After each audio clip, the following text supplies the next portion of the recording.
Baik, assalamualaikum warahmatullahi wabarakatuh. Perkenalkan, nama saya Afifa Argianti. Jadi di sini saya akan mereview jurnal yang saya ambil yang berjudul Cajun Pass dan Sistem Sesar San Andreas Selatan, Akumulasi Stres Siklus Gempa dan Pembebanan pada Masa Kini, yang ditulis oleh Lilian dan Catherine.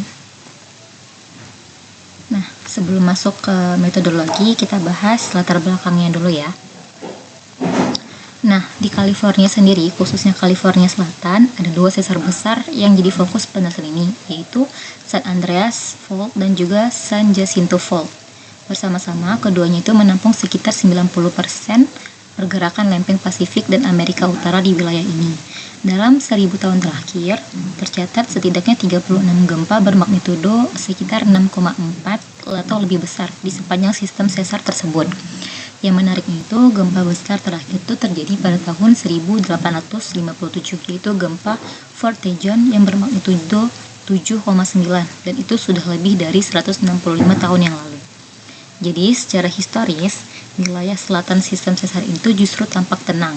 Padahal, data paleoseismik itu menunjukkan bahwa ruptor besar di kawasan ini biasanya terjadi dalam skala waktu per abad, dan inilah yang membuat wilayah ini tuh penting untuk dikaji lebih dalam. Nah, kalau lihat di gambar, itu warna ungu ini, garis ini itu San Andreas, sedangkan yang biru ini tuh San Jacinto.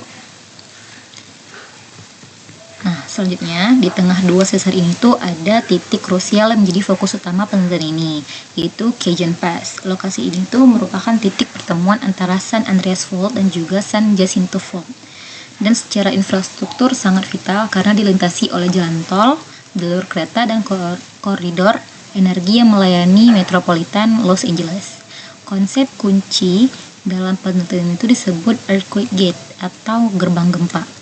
Jadi ada dua kemungkinan perilakunya kalau untuk earthquake gate. Yang pertama gate open dan juga gate close.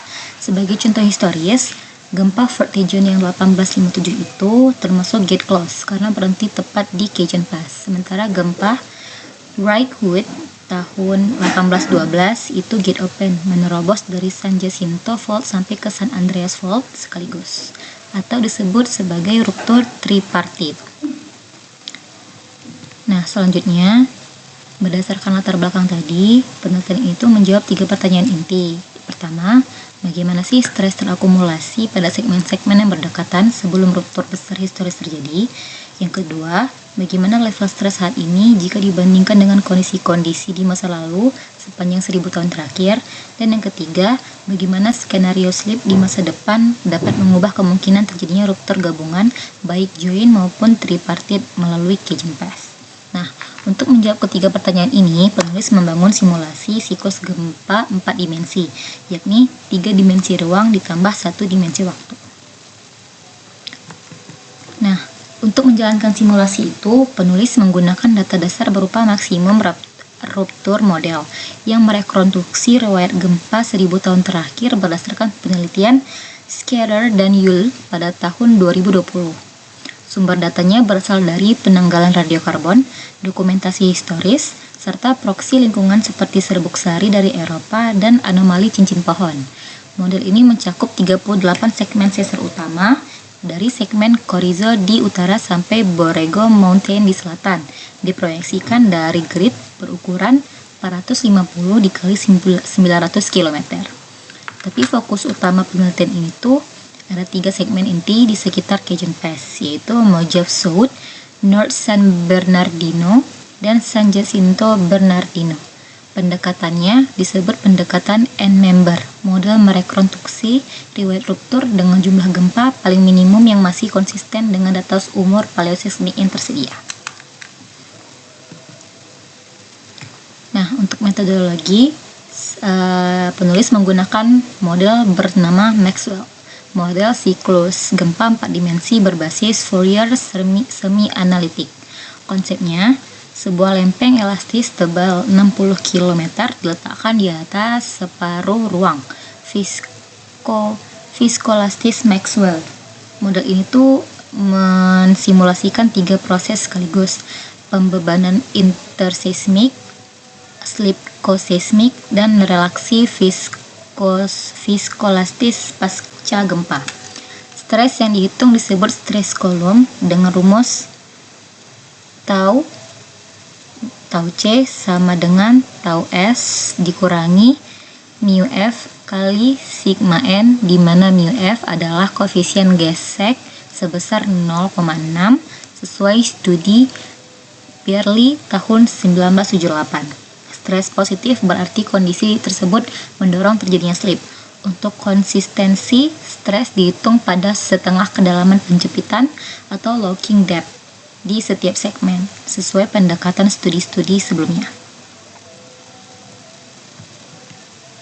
Nah, ini merupakan bagian paling menarik dari hasil penelitian, yaitu kondisi stres pada masa kini, yaitu tahun 2025. Hasil simulasi menunjukkan ketiga segmen di Cajun Pass kini berada pada level stres tertinggi dalam sejarah 1000 tahun yang dimodelkan. Pada segmen Mojev South, stres mencapai 2,8 megapascal. Ini level tertinggi dalam 1000 tahun. Pada segmen North San Bernardino, stres itu 1,8 megapascal, sedikit di bawah puncak historisnya yang pernah mencapai 2,6 megapascal. Dan yang paling mengejutkan, pada segmen San Jacinto Bernardino, stres ini tuh mencapai 3,6 megapascal. Ini bahkan melampaui rekor tertinggi sepanjang 1000 tahun terakhir yang sebelumnya hanya 2,9 megapascal. Jadi, bisa dikatakan sistem sesar ini tuh sedang berada dalam kondisi yang sangat tertekan secara tektonik. Nah, untuk memahami bagaimana perilaku gerbang ini bekerja pada peristiwa nyata, penulis membandingkan dua ruptur historis.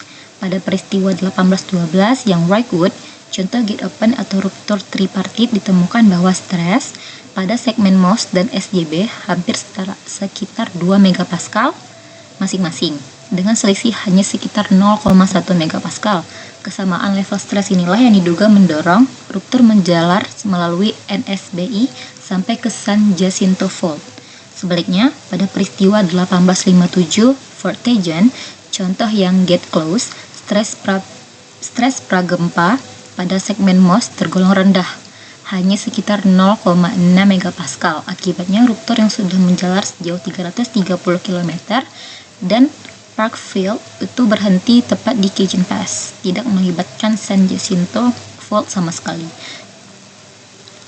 Jadi kuncinya itu bukan seberapa besar stresnya, tetapi seberapa mirip atau setara level stres antar segmen yang berdekatan. Kalau kita lihat evolusi stres ini sepanjang 1000 tahun, polanya itu berulang. Stres terus terbangun melalui pembebanan, lalu dilepaskan saat ruptur terjadi relaksasi dan pembebanan kembali dimulai.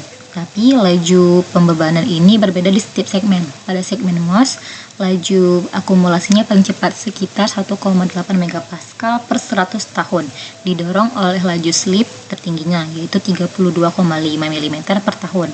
Nah, pada segmen NSBI selanjutnya NSB1 lajunya itu lebih lambat, sekitar 1,0 megapascal per 100 tahun. Menariknya, segmen ini tuh tidak pernah pecah sendirian tanpa keterlibatan segmen MOS.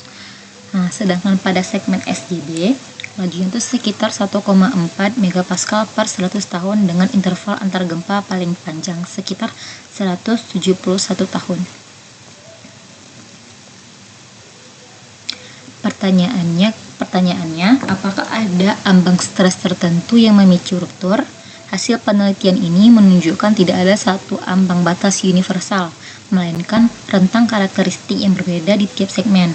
Segmen MOS itu punya rentang stres praruptur 1,2 sampai 2,7 megapascal, NSB1 antara 0,4 sampai 1,6 megapascal, dan SJB antara 1,2 sampai 2,9 megapascal. Yang menarik, untuk terjadinya ruptur tripartit, syaratnya adalah stres pada MOS dan SJB harus serupa, selisih kurang dari 0,2 megapascal dan masing-masing umumnya di atas 2 megapascal. Penulis juga mengaitkan ini dengan faktor litologi atau jenis batuan. Di segmen MOS didominasi batuan skeist, di NSBI ada jenis, dan di SJB ada granodiorit dan muscovite skeist. Perbedaan jenis batuan ini diduga ikut mendukung sifat gerbang tersebut. Namun penting digarisbawahi, hubungan ini bersifat indikatif saja, bukan ambang deterministik, karena ruptur tetap dipengaruhi interaksi multisegmen dan warisan stres dari gempa-gempa sebelumnya. Sebagai penutup, ada beberapa poin kesimpulan penting dari penelitian ini. Yang pertama, sistem stres ini saat ini berada dalam kondisi critically stressed.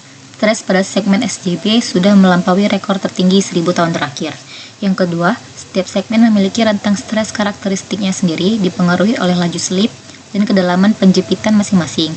Dan yang ketiga, ruptur gabungan antara San Andreas dan San Jacinto Fault melalui Cajun Pass cenderung terjadi ketika disparitas stres antara segmen mengecil. Ini mendukung hipotesis earthquake gate yang diajukan. Dan yang keempat, penulis juga menguji model alternatif bernama Clustered Chronology Model dan hasilnya menegaskan bahwa pola akumulasi dan pelepasan stres ini relatif tahan terhadap ketidakpastian waktu dan data paleoseismik. Namun yang perlu digarisbawahi, stres tinggi tidak otomatis menjamin gempa akan terjadi. Hasil ini tetap bersifat kondisional terhadap parameterisasi model dan kronologi ruptur yang diasumsikan oleh penulis. Studi ini memberi kontribusi penting bagi penilaian risiko bencana gempa di wilayah Los Angeles Raya dan menjadi dasar bagi penelitian lanjutan mengenai interaksi sesar di titik kompleks seperti Cajun Pass. Sekian presentasi saya, lebih dan kurang saya mohon maaf. Assalamualaikum warahmatullahi wabarakatuh.